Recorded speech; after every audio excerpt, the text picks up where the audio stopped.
The SFA threw their weight around before the Edinburgh Derby. They can't go into hiding now. They owe the Rangers some answers, according to Mr. Kris Boyd. Welcome back, guys, to Fog Football. We all know that Kris Boyd knows a little bit about weight, and now he's trying to throw his weight around as he published a big Scottish Sun article, basically still unhappy about the Old Firm game, a little bit in meltdown mode. He believes Rangers should have had a penalty. He believes Alistair Johnston should have been sent off. He believes the officials were pretty much rank rotten over the course of the 90 minutes, or 98 minutes, should I say. And I think he might have a point. Now, we're not going to look at the entire article because he did go on a bit of a rant, and I'm not here to read 10,000 words, but he says that last week the officials were hell-bent on making sure no one could hear what was happening in one high-profile derby, and this week they're desperate to stop people listening to what went on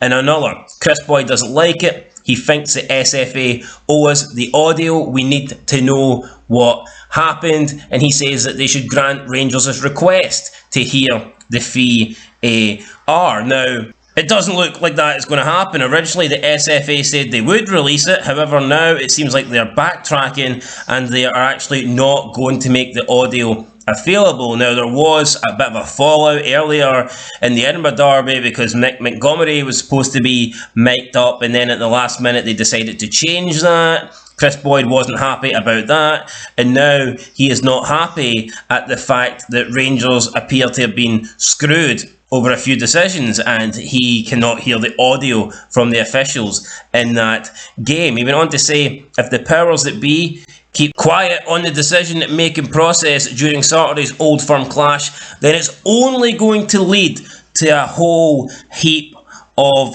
trouble. Let's get it right.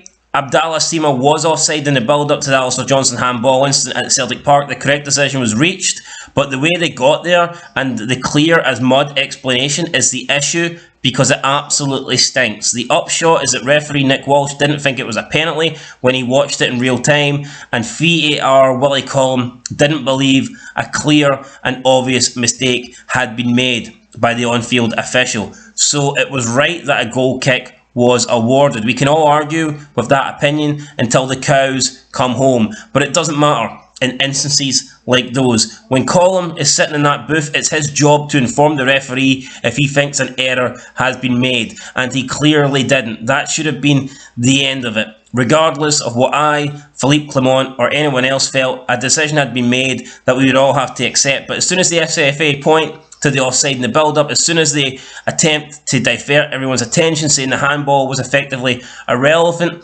suddenly you're asking yourself, what is going on? That's not the fault of Collum or Walsh. They have made their decisions and done their jobs. For me, Whistler Walsh got too many key decisions wrong throughout the entire 90-odd minutes. Johnston should have been shown a second yellow card for his challenge on Sima in the second half. Paulo Bernardo should have been sent off too for his tackle on Connor Goldson when he was already on a booking. Walsh was quick enough to caution players late in the match, yet when it came to game-changing moments, he turned a blind eye. In my book, he was overawed by the game and the occasion and didn't cover himself in any glory when it mattered. Even though I strongly believe the Johnston handball was a penalty all day long, I'm prepared to accept he may have seen that differently. But when the SFA takes so long to come up with a different story, it chucks the two of their officials under the bus. It looks like they've got something to hide, and it's only dug themselves into a hole. That's why Rangers are absolutely right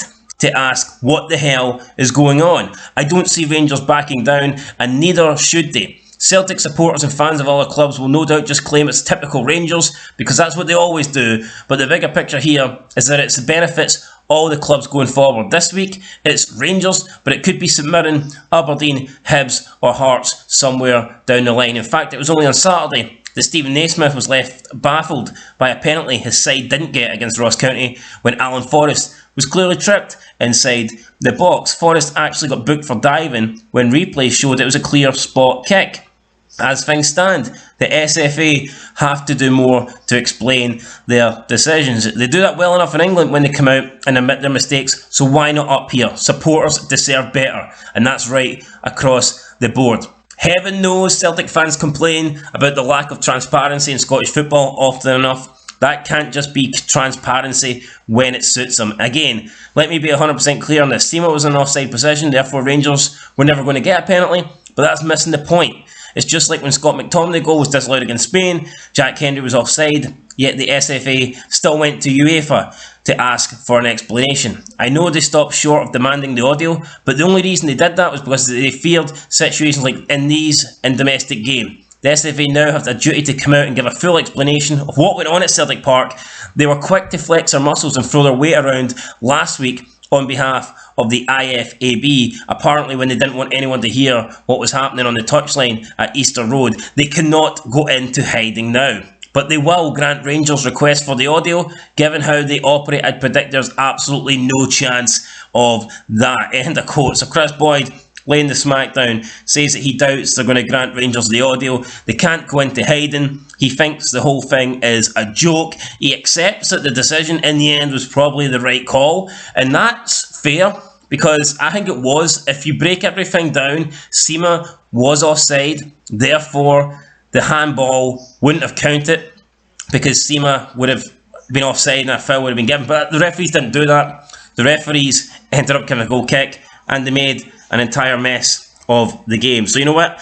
I agree here with Kris Boyd. Hopefully we can clear this up. Hopefully in the future we can get more transparency, and not just when it favours Celtic or Rangers, for every team in the league, because decisions like this just shouldn't happen, and we shouldn't half an hour later get some, dodgy fucking image to try and explain why a certain decision wasn't given. We should know then and there, before we play on, before play resumes, the reason why a decision has been made or hasn't been made should be made aware to everybody. We shouldn't be finding out 40 minutes later that there was a potential offside that somehow dictated whether a penalty or not was given. It's not hard, it's not difficult to use VAR correctly. So I think the referees and the officials need to start doing that. I actually agree with Kris Boyd here. So yeah, Kris Boyd, I think he's spot on, but you can still tell he's hurting a wee bit. It is what it is. We'll see what happens, guys, in the next Old Firm. But could you imagine if another bad decision goes against Rangers? I think Kris Boyd might have an absolute meltdown. Anyway, that's it. Been Fog Football. We'll catch you in the next one. Let us know down below. Do you agree with Kris Boyd? I think he's been pretty fair. I know he's a little bit hell-bent on getting the audio, but the points that he make, they're pretty good. He just thinks that we need more transparency, and not just for Rangers, but for all clubs. And I agree, because the referees, they made a decision that we didn't agree with, and then it looks like the SFA have tried to cover for them by basically admitting, here, the mistake they made was wrong, so we need to find out another excuse as to why it wasn't given, rather than just admitting that, here, it was offside, or we didn't believe it was a penalty, or we didn't believe it was a handball. Just tell the truth. Just make it clear and obvious. That's all we are asking for. Anyway, guys, that's it. Catch you in the next one. Let us know what you think down below. Peace.